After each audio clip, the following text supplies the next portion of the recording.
Hello, hello, hello, and welcome. I am Ivy, the ANEW You Empowerment Coach. I pray that all is well with you and your family. Today, I want to talk about a woman named Zipporah. She was a woman in the shadows, the background, all right? But her husband is a well known man. Uh, but I want you to know that it is not necessary that we should live in the shadow of another person in order to leave a spiritual legacy. We're talking about today fulfilling your purpose. Fulfilling your purpose. We all have a purpose in life. And it's up to each individual to seek God to find out what your purpose is. Some of us may know, but we don't seek God to find out what it is in its totality. Some of us reject our purpose. Some of us neglect our purpose. But today I want to talk about Zipporah. Historically, many women have faded into the background of stories, unnamed and unnoticed. Often, tradition and culture dictated that a woman's identity be connected to someone else. Such was the case of Zipporah, the daughter of Jethro and the wife of Moses. We can only surmise about her character from a few times she is mentioned and the one time she is quoted. Have you ever felt like that? You're in the background and you just go unnoticed. You blend in.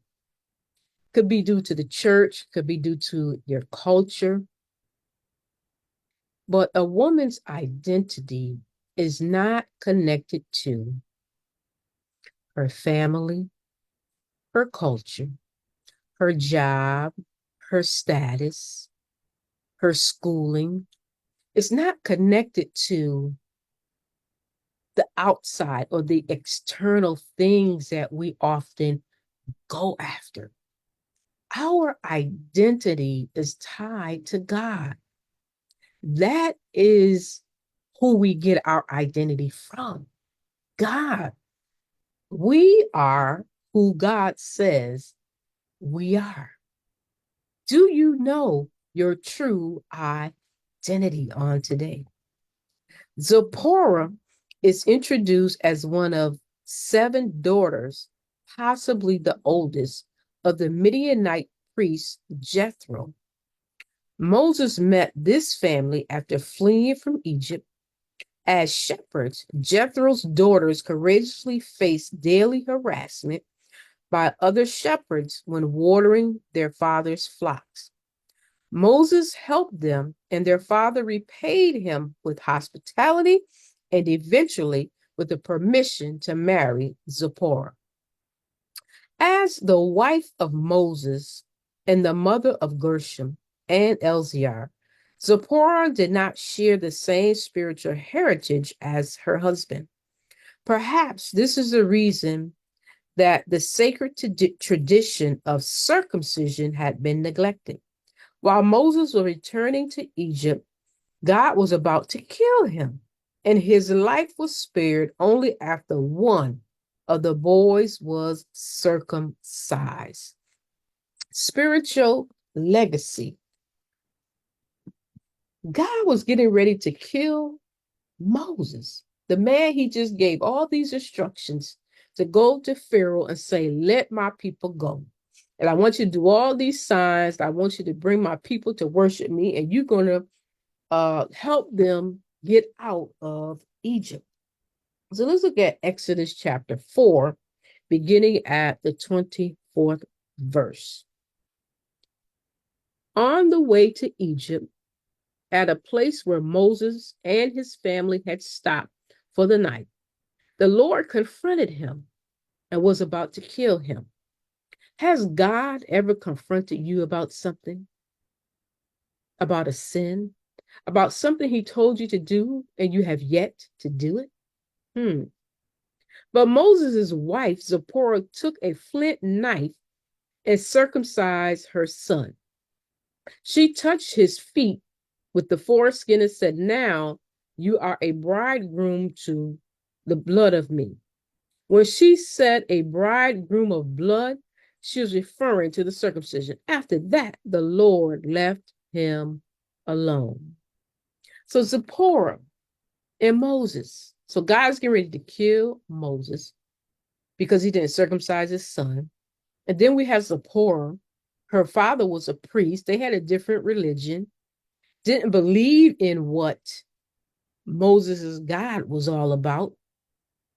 But for that time, for such a time as this, she didn't want her husband to die. So Moses must have had a conversation with her, or was she listening in? God was getting ready to kill him for not circumcising his son. So Zipporah, she just took the knife and just went on to circumcise him. All right. So now we are circumcision of the blood. His wife stopped his death. I'm like, God called Moses, pulled Moses out of the water, right? We know the story, what some of us may know. You know, he was raised in the palace, and then he's fleeing for his life because he done killed someone. Think they're gonna kill him. Then he's over there in Midian. He has a wife, a new family, and God is giving him all of these instructions, but he's gonna kill him because he wasn't obedient to that one thing. We must be obedient at all costs. You know, I'm also reading in the book of Isaiah and Jeremiah. And you know, God knows that we are only but flesh, that we are dust. And there's no good thing in this flesh. And we have our weak moments and we're led astray. And sometimes we know full well what we are doing before we are doing it. But God, in his infinite love for us, he is always watching out and looking for us. And he has a plan and a purpose for each and every one of our lives. And he wants us to fulfill it. So God used Zipporah to save Moses' life. That was one of her purposes, so he could fulfill his purpose. Is your purpose connected to someone else's purpose? Wow. We need one another. You see how that is? That one thing of obedience led to the life of another and millions of people and generations later. But Zipporah, she was in the background. She was not talked about that much in the Bible, but what she did was very significant. It was significant. As wives, resistance to God's will not only endangers God's divine purpose for the couple's lives, but it is also places her family in spiritual jeopardy. Zipporah's action and her words of reproach to Moses led us to assume that her sons likely remained uncircumcised due to her prejudice against a rite not practiced among her people. She might have had a prejudice, but God changed her mind, changed her heart, because she wanted her husband to live. She circumcised her son.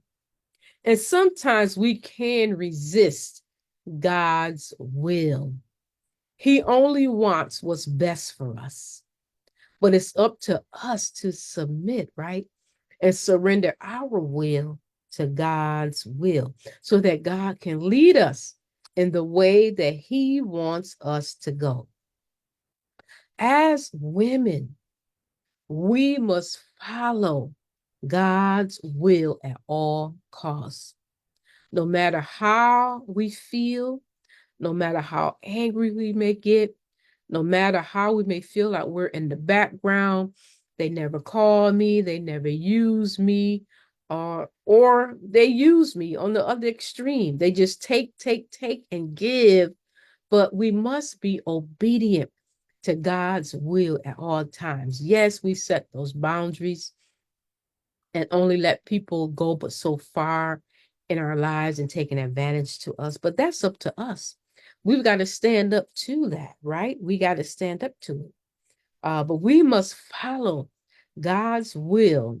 When we agree with God, we get all excited. Yes, God, you're going to do this great thing in my life, right?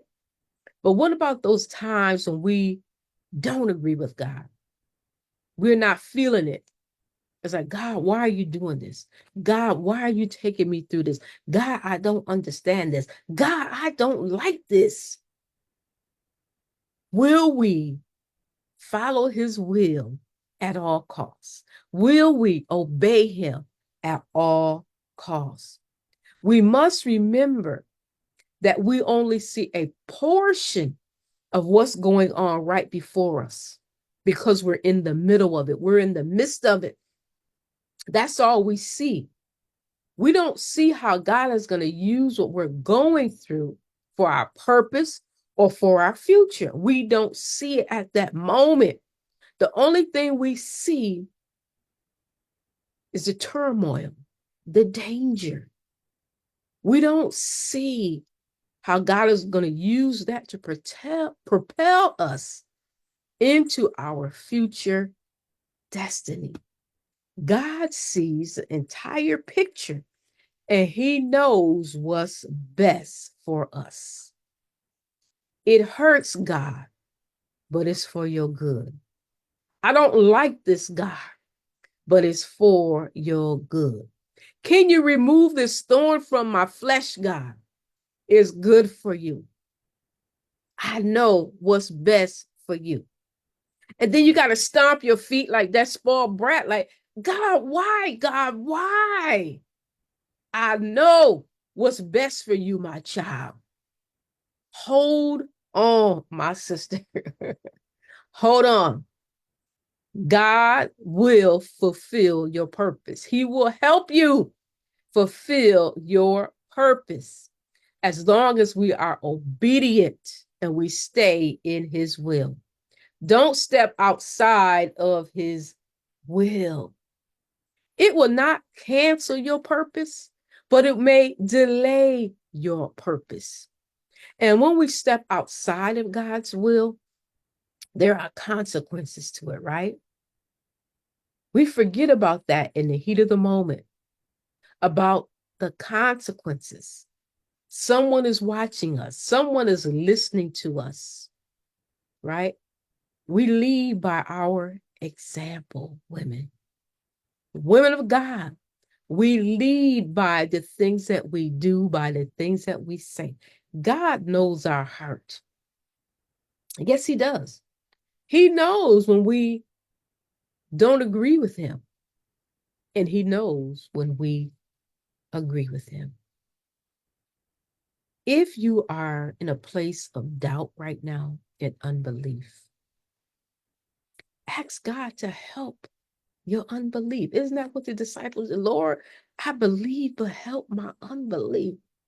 We have not because we ask not. And whosoever asks, God will give it, and he will not upbraid it. He will not hold it back.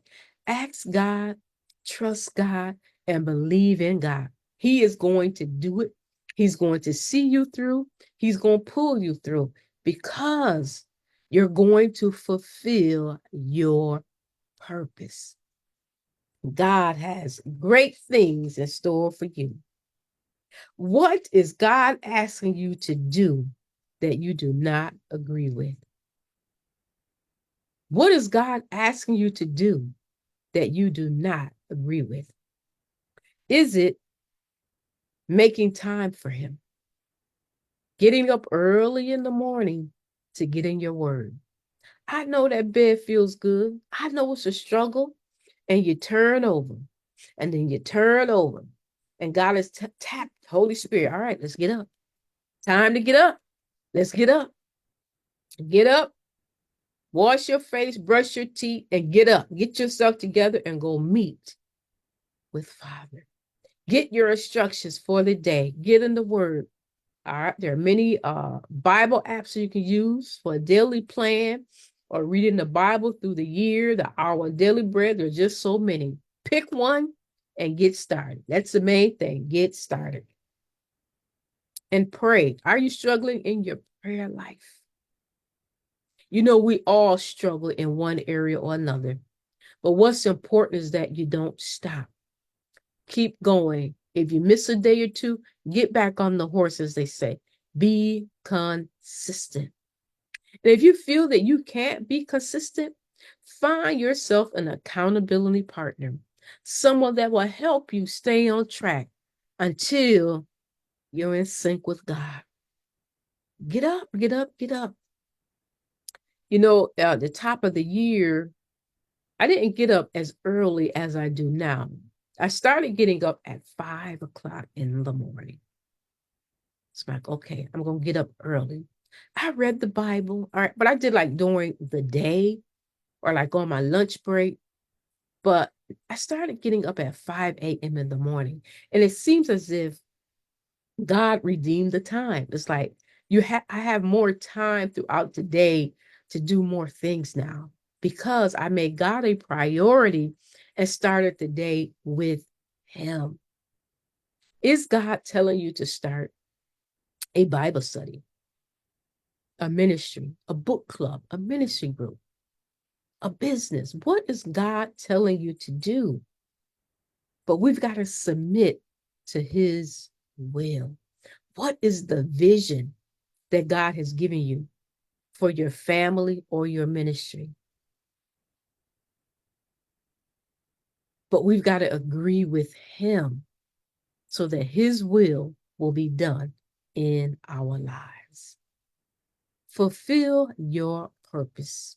You were born for a purpose. The word lets us to know that before we were even born, God has already called us, sanctified us, and set us apart. We were already His children from the foundations of the world. He has already mapped out our lives, a plan. The game plan. I'm thinking about football, a game plan. He already has the plan, but you got to seek Him for it. He may show you a dream, a vision, just an imprint on your heart, just bits and pieces. But to bring it out into its fruition, the manifestation of it all, because it's just so big and vast, we've got to seek God for the blueprint because He is the author of our lives and He has it all mapped out for us already. He may say it's not that hard, but to us, it seems like it's just hard, God. But it's not hard. We just have to submit our will to His will and line up with what God says, agree with what God says about who we are and what He has called us to do, and stop fighting God. You can't fight God. You ain't going to win. You are not going to win because God has the ultimate say, the final say. And He loves you and He wants you to fulfill your purpose. I am Ivy, the ANEW You Empowerment Coach, and I pray that you have been blessed by today's empowerment. Have an awesome day. Bye-bye.